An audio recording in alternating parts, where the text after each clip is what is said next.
My name is Katie Meyer, and I am a high school sophomore from Atlanta, Georgia. Now, I have always been obsessed with watching the news, but recently I've been engrossed in it more than ever. And one thing I keep hearing reporters say over and over again is, if you're sick, you need to stay home from work. That statement sounds like it's common sense, but actually it's easier said than done. Nobody ever actually wants to go to work when they're sick. They do it because they need to keep their job and pay the bills.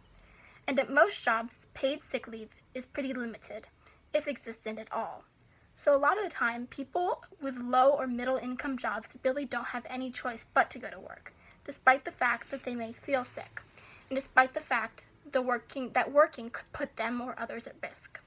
Unfortunately, right now, this practice has been helping COVID-19 spread. But this is not the fault of the lower level workers who are just trying to get by.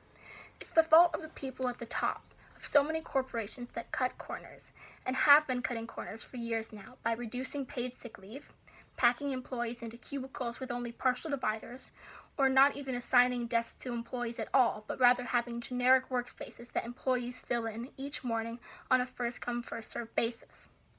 While the practices of these corporations may not be at the forefront now, I think that in the aftermath of COVID-19, people will start to hold these corporations accountable for the unsanitary conditions they are placing their employees in, conditions which have likely quickened the spread of the virus. I think that these corporations are going to have to change their ways to prevent further backlash should there be another epidemic in the future. It was interesting because for homework the other day in my AP World class, we read an article about the 1918 flu epidemic, which killed tens of millions of people across the world.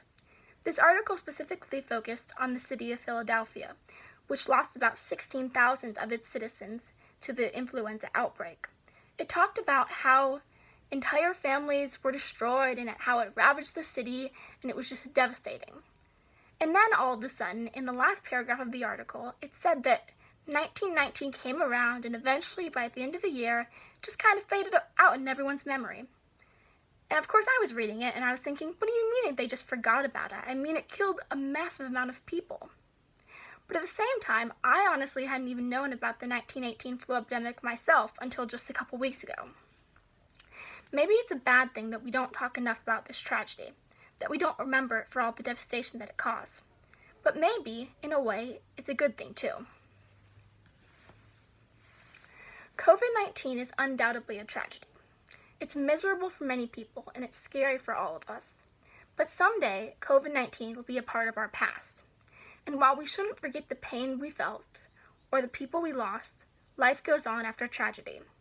Even though a lot of us high schoolers miss school so much right now, eventually we are going to go back to school and go back to complaining about how much homework we have and how early we have to get up. We'll have a lot of the same insignificant concerns about what grade we got on the chemistry test or who we're going to ask to the dance, and all that ridiculous stuff. If we didn't go crazy over those things, we wouldn't be teenagers. But I also think that, at least for a period of time, we are going to appreciate each other a lot more than we used to.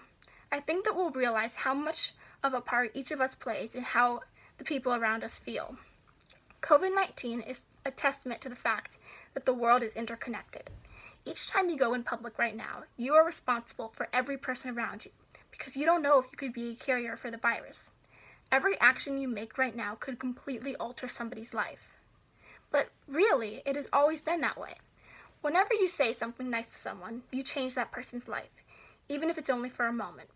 In the long run, I think, or at least I hope, that we'll take the responsibility that we have to keep others physically safe by social distancing right now and apply that to the responsibility that we have every day to help others emotionally by just being nice to each other. I think the best thing we can learn from COVID-19 is how to be good people. That's the way we can fight any crisis and should live every single day.